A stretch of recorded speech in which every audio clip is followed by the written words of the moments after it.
आज हम क्रोमोसोम्स के बारे में जानेंगे। यूकैरियोटिक क्रोमोसोम्स को सर्वप्रथम 1848 ईस्वी में विल्हेल्म हॉफमेजर ने देखा, किंतु गॉटफ्राइड वॉन वोल्डेयर ने क्रोमोसोम शब्द का प्रयोग किया। क्रोमोसोम्स दो शब्द क्रोमा मतलब कलर और जोमा मीन्स बॉडी से मिलकर बना है। यह स्टेन में रंग जाता है, इसी कारण इसे क्रोमोसोम कहा गया। यह न्यूक्लियस में गहरे रंग के धागे के रूप में दिखता है, जिसे क्रोमैटिन कहते हैं। सेल डिवीजन के मेटाफेज में यह कंडेंस होकर क्रोमोसोम्स बनाता है। क्रोमोसोम्स डीएनए और प्रोटीन का बना होता है।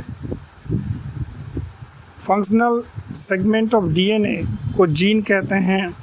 जीन आनुवांशिक इकाई है, जिसे हेरिडिटरी यूनिट भी कहते हैं। डीएनए को आनुवांशिक पदार्थ कहते हैं। प्रोकैरियोटिक क्रोमोसोम्स सर्कुलर डीएनए का बना होता है। साधारणतः पूरा जीनोम ही एक सर्कल का बना होता है। सेल के साइटोप्लाज्म में पाए जाने वाले डीएनए के बंडल को न्यूक्लियोइड कहते हैं। क्योंकि प्रोकैरियोटिक सेल में न्यूक्लियस या न्यूक्लियर मेम्ब्रेन नहीं पाया जाता, इस कारण यह साइटोप्लाज्म में ही बिखरा रहता है। यूकैरियोटिक क्रोमोसोम के स्ट्रक्चर के बारे में जानें तो यह सेल डिवीजन के मेटाफेज में स्पष्ट दिखता है। क्रोमोसोम के मुख्य भाग होते हैं। पेलिकल यह क्रोमोसोम का सबसे बाहरी कवरिंग है, अर्थात क्रोमोसोम इससे घिरा रहता है। क्रोमोनेमा यह प्रोटीन और डीएनए के हाईली कॉइल्ड धागे का बना होता है। प्रत्येक क्रोमेटिड को क्रोमोनेमा कहते हैं। इसमें गहरे रंग के बीड्स होते हैं, जिसे क्रोमोमियर कहते हैं। मैट्रिक्स यह मुख्य रूप से डीएनए, आरएनए और प्रोटीन का बना होता है। सेंट्रोमियर यह एक बीड सी रचना है जो क्रोमेटिड को जोड़े रखती है। क्रोमोसोम की स्थिति के अनुसार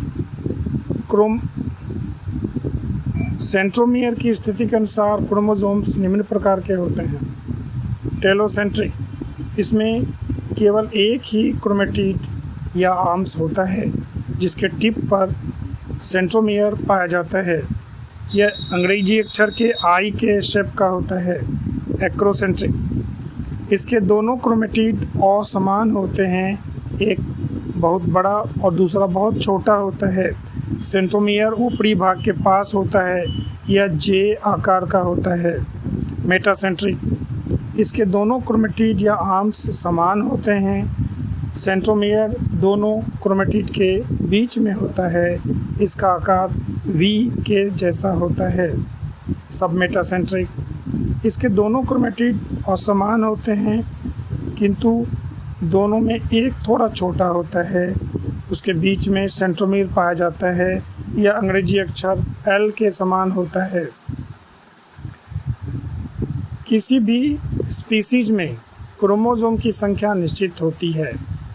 यह स्पीसीज का खास कैरेक्टरिस्टिक है और इसी के कारण हम किसी भी स्पीसीज को आइडेंटिफाई कर सकते हैं। यह पेयर में पाया जाता है, जैसे मनुष्य में 23 पेयर, रैट में 21 पेयर, ऑनियन में 8 पेयर, मेज़ में 10 पेयर। मनुष्य में 23 पेयर क्रोमोसोम होते हैं, जिसमें एक पेयर को सेक्स क्रोमोसोम्स कहते हैं, जो फर्टिलाइजेशन के समय सेक्स डिटर्मिनेशन में भाग लेता है, और शेष 22 पेयर को ऑटोसोम्स कहते हैं। मनुष्य में मेल में XY और फीमेल में XX सेक्स क्रोमोसोम होता है, जो सेक्स डिटर्मिनेशन के लिए रिस्पॉन्सिबल होता है।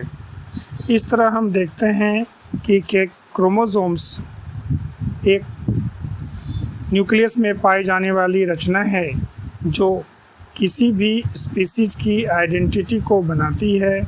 इसमें नंबर ऑफ क्रोमोसोम घटने या बढ़ने से कुछ डिजीज़ हो जाते हैं, और सही नंबर उस स्पीसीज को आइडेंटिफाई करता है। तो यह सेल की एक खास रचना है और इसे हेरिडेटरी मटेरियल भी कहा जाता है। सोमेटिक सेल या बॉडी सेल में क्रोमोसोम की संख्या पेयर में होती है। ऐसे क्रोमोसोम्स को डिप्लॉयड कहते हैं। कहने का मतलब, अगर हम ह्यूमन बीइंग की बात करें तो ह्यूमन बीइंग के सोमेटिक सेल में 23 पेयर क्रोमोसोम्स होते हैं।